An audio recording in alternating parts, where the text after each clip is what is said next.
The operator of the Fukushima Daiichi nuclear plant used an endoscopic probe in the containment vessel of the number 3 reactor. Workers with Tokyo Electric Power Company inserted cameras and measuring instruments down a pipe leading inside the vessel. The workers found radiation levels as high as 1 sievert per hour. The levels were lower than in the containers of the number 1 and 2 reactors. They also confirmed that the vessel was filled with about 6.4 meters of water. TEPCO officials suspect that most of the nuclear fuel in the number 3 reactor melted through the core and fell into the containment vessel. But workers were not able to see the bottom because of what appeared to be accumulated dust in the water was blocking their view.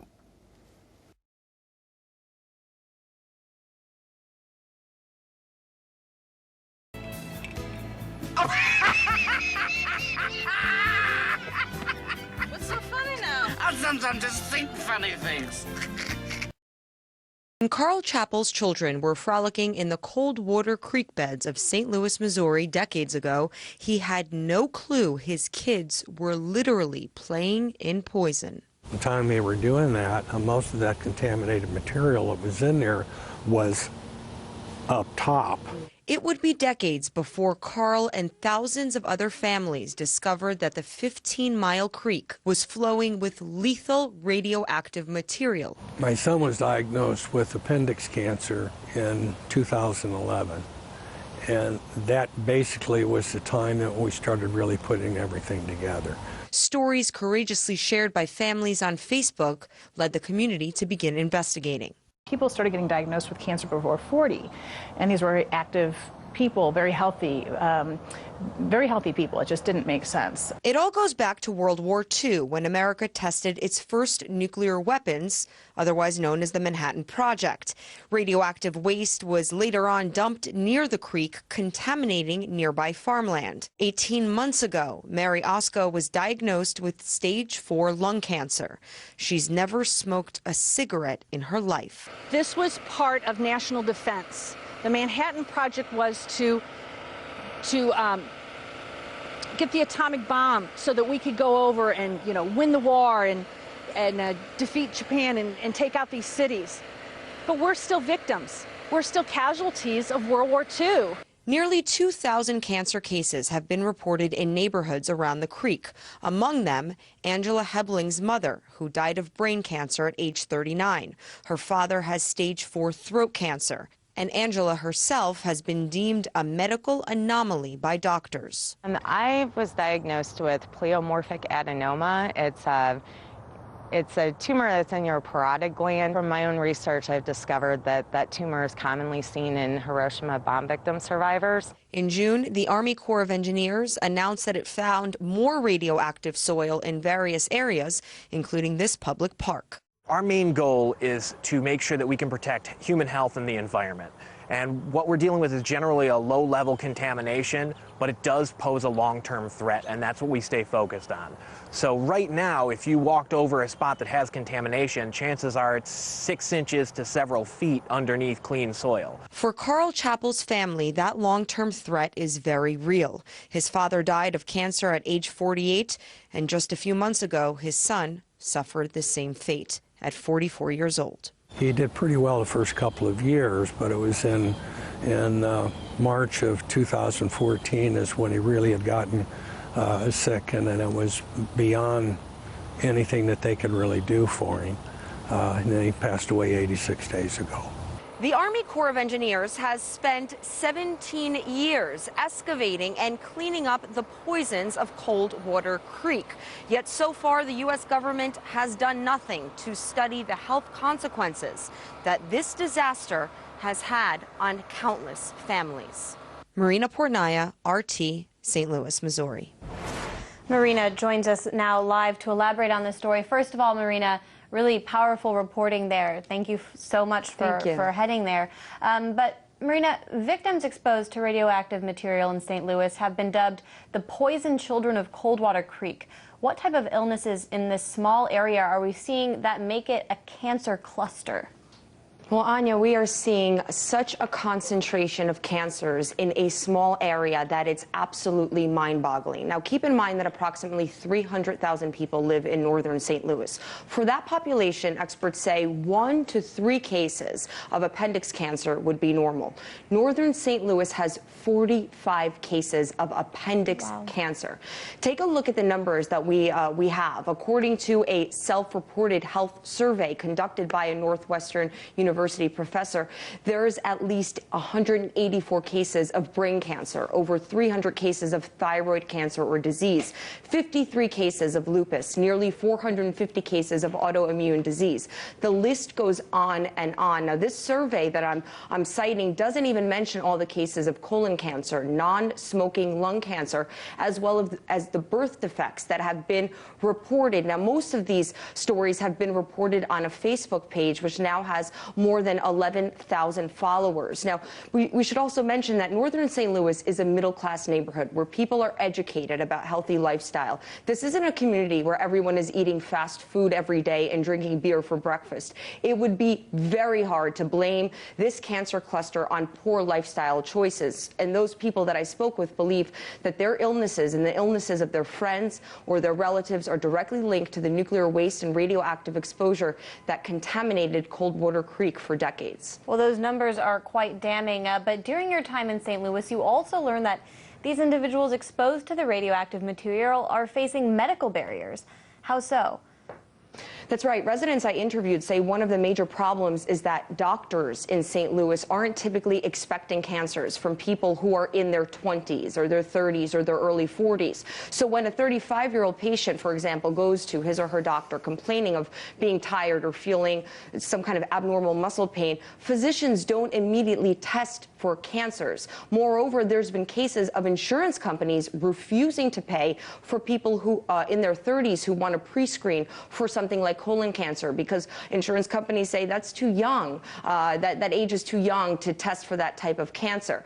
However, tens of thousands of people that have grown up around radioactive waste believe that 35 years old is not too young to test for colon cancer. So there's no official state or federal system that is set up in St. Louis for early health awareness so the medical community can guide people that are coming to their doctors at such a young age and being ultimately, eventually diagnosed with cancer. Well, Marina, St. Louis was, of course, the birthplace of the U.S. atomic bomb. Is there anything the U.S. government could do, according to people that you talk to compensate or even bring justice to the victims and families of those who were exposed to these radioactive materials for decades?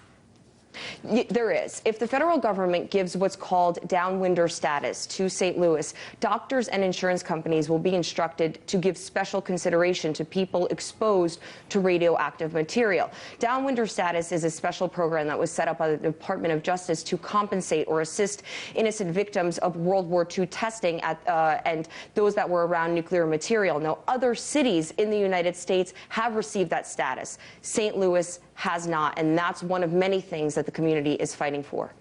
RT correspondent Marina Portnaya, thank you so much for breaking all of that down. Take you back to our two big stories of the morning developing in Nye County. Emergency officials are in Beatty after a fire broke out at a radioactive and hazardous waste processing plant. This all happened as the area is dealing with the lingering effects of the weekend weather. Yeah, double whammo out there. 8 News Now reporter Michael Stevens has been live out there with the latest. What's going on, Michael? Petrania, Brian, good morning to you. NHP is blocking off the northbound area of 95. You can even see a semi right now that they're speaking with, a semi driver, telling them that this area, 17 miles of 95, is blocked off because of yesterday's storms. Now, anyone coming north, just like this semi, is being detoured. Many of the people are even parked off to the side waiting for this route to reopen. Meantime, again, as you mentioned, this is not the only thing emergency crews are dealing with at this hour. About 45 miles to our north, near the town of Beatty, emergency crews have been dealing with a fire at a U.S. Ecology. That's a hazardous materials waste facility. According to Nye County Emergency Management, the fire started about 8 miles away from any populated areas. We're told because of the materials inside the waste site, the air quality is being monitored right now as a precaution, and also because of rain damage to the roads. Beatty and Amargosa schools are closed for the day. Around 1 this morning, we also did receive a statement from the governor's office about what's happening.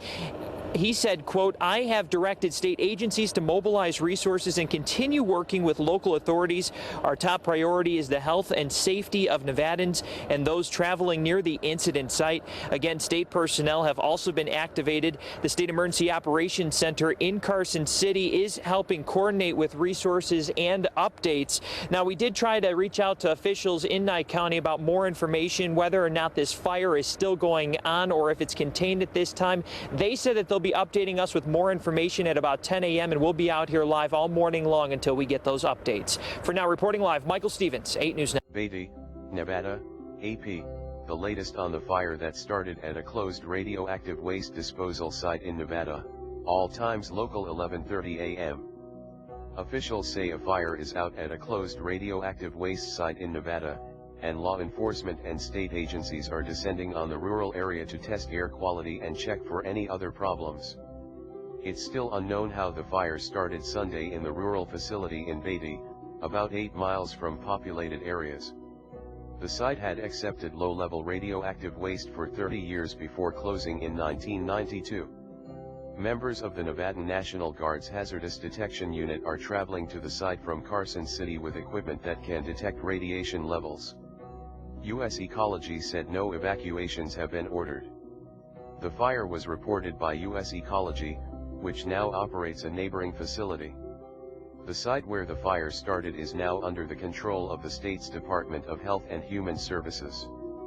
Beatty, Nevada, AP. The latest on the fire that started at a closed radioactive waste disposal site in Nevada. All times local 11:30 a.m.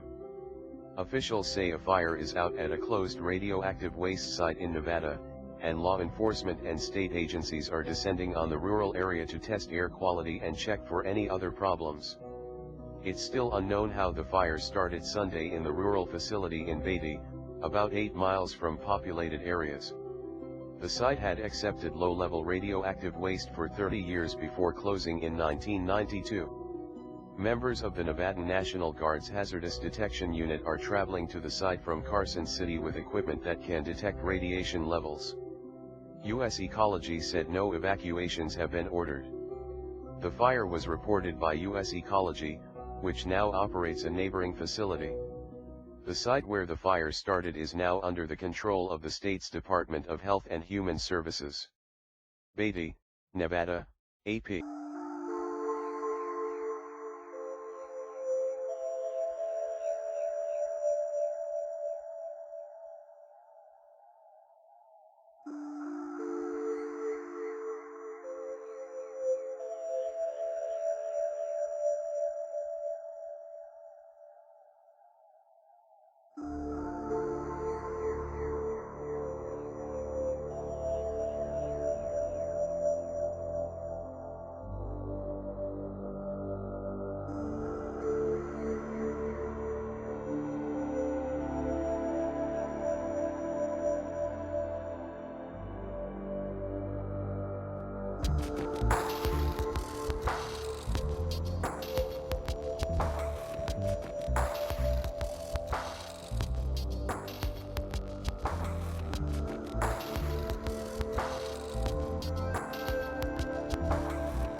Japanese journalists, do they want to kill children?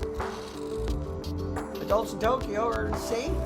Watch nursery school children on contaminated playground equipment. The radiation is in the holes. No dosimeters. You think a kid knows what a dosimeter is? Huh? Do ya?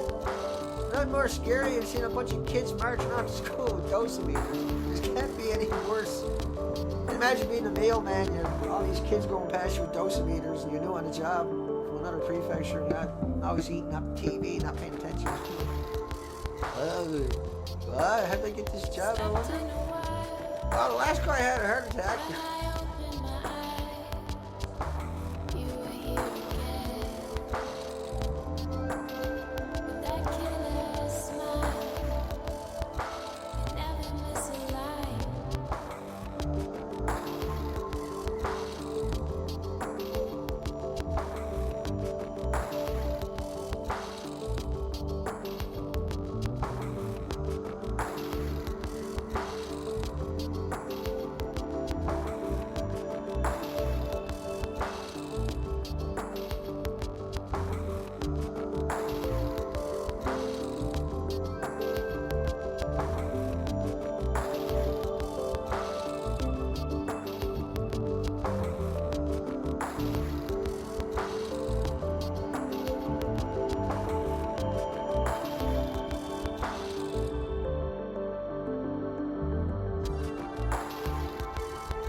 I don't want to host this show no more.